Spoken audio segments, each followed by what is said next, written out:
Evolution by stages in terms of eyes. Eyes are not produced by a single change occurring in the structure of DNA. In fact, it is after several generations that the eyes are formed stepwise. The first eyes that was originated in the flatworm planaria. These eyes were very simple and in the form of the dots. This is what you can see in the given photograph. The eyes of this planaria is found in the form of the dots. But the animals the animal can find out light with the help of this eyes. And the eyes of the planaria provide the suitable condition for living alive. Not only that, the eyes are obviously adapted for locomotion also. Animals like insects, they have much developed eye, or invertebrates, this is the eye of invertebrates, or as the vertebrates like ourselves, we possess paired eyes. The structure of eyes in each of these animals is completely different. You saw that in case of planaria, those were the dot-like structure. Such bulb-like structure in case of insects, and the paired structures in our case, that is invertebrates. So all these eyes are completely different.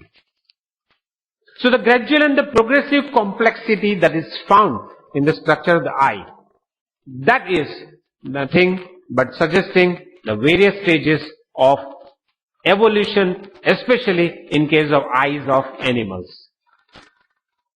Whereas the same way we can understand the evolution by stages in case of feathers also. The feathers are found in birds, and that is example of evolution by stages. The feathers did not evolve first of all in birds, but they developed in dinosaurs, especially in Archaeopteryx, which were considered with the flying dinosaurs. These dinosaurs were extinct reptiles. In fact, in some dinosaurs, feathers were there, but they were not used for flying purpose, but they were used as an insulating material or as a bad conductor against the cool environment. Later on, these feathers were also used for flight, and therefore a similar situation occurred in birds also. They started using feathers for flight later on. So the presence of feathers in birds suggests that the birds and reptiles, they are very closely related groups. And because of that particular reason, the dinosaurs having feathers were reptiles, and the birds, which we consider nowadays as aves, they are very closely related. The birds might have evolved from these kinds of reptiles. So, the feathers in the birds evolved from the dinosaurs which were having feathers. Same way evolution can take place artificially also, by artificial selection also. Many different looking structures or organisms have evolved from the common ancestral body form. Present day, we have those kinds of living organisms. By artificial methods, from the wild variety of cabbage, several different looking varieties of the plants were cultivated. They have been cultivated. In fact, many thousands of years ago, approximately 2000 years ago, the farmers produced the wild cabbage for the food. The wild cabbage had closely arranged leaves at very short distances, and these leaves were used as food.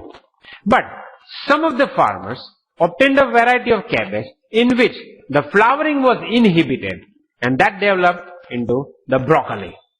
Not only that, certain farmers obtained a variety having sterile flower, non-productive flower, and cultivated that into variety, what we call it as the cauliflower.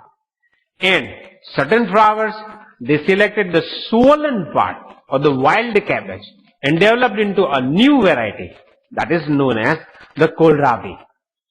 Whereas the certain flowers, they developed a few larger leaves of the wild cabbage and developed a new variety that is called as kale. So all these cabbage, broccoli, kohlrabi, kale, they are all edible varieties which are obtained from the ancestral wild cabbage.